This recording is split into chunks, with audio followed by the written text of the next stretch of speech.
អនុញ្ញាតគ្រប់នឹងជំរាបសួរអតិថិជននិងភ្ញៀវទេសចរដែលតែងតែតាមដានតំបន់ទេសចរឈ្មោះឈ្មោះប្រាក់និងអចលនទ្រព្យចានៅថ្ងៃនេះខ្ញុំនឹងមកជម្រាបជូនចានៅព័ត៌មានថ្មីក្តៅៗអំពីគម្រោងដីលំហែឈ្មោះប្រាក់តែម្ដងដោយសារតែឥឡូវគឺយើងចាប់ផ្ដើម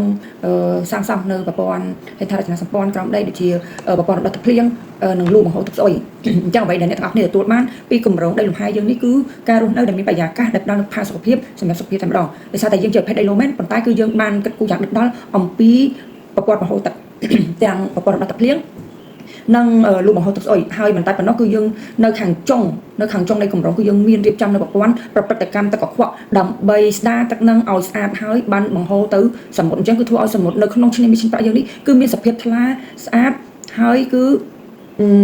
អ្នកទាំងអស់មកលេងគឺមានអារម្មណ៍ថាគឺទទួលបាននៅអារម្មណ៍ដែលបរិសុទ្ធនិងសុវត្ថិភាពនៅក្នុងការលេងកម្សាន្តតែម្ដងអញ្ចឹងអ្នកទាំងអស់គ្នាកុំភ្លេចមកលេងកម្សាន្តនៅតំបន់ឆ្នេរមីឈិនប្រាក់និងអាចមកមើលនៅដីលំហែនៅតំបន់ឆ្នេរមីឈិនប្រាក់ដែលមានទីតាំងស្ថិតនៅផ្លូវ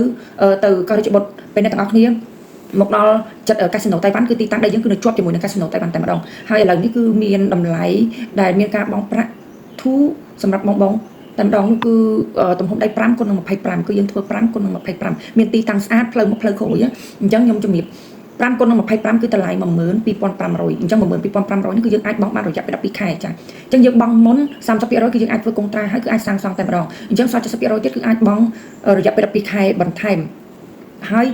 មិនតែប៉ុណ្ណោះបងប្អូនអាចដាក់ផ្ទះនេះជួលឬមួយក៏សាងសង់ជាផ្ទះលំហែក៏បានដែរដោយសារតែនៅជិតនឹងសមុទ្ររំលងតែកាស៊ីណូមួយគឺដល់សមុទ្រអញ្ចឹងគឺទទួលបានបរិយាកាសខ្យល់អាកាសបរិសុទ្ធមែនទែននៅទីតាំងឆ្នេរមីឈិនប្រាក់នេះអញ្ចឹងបើសិនណាជាបងចង់បានព័ត៌មានបន្ថែមពីទីតាំងប្លង់ដីចាអាចទំនាក់ទំនងបានមកកាន់ Telegram 018 386 018 386ចាសូមអរគុណសូមជម្រាបលា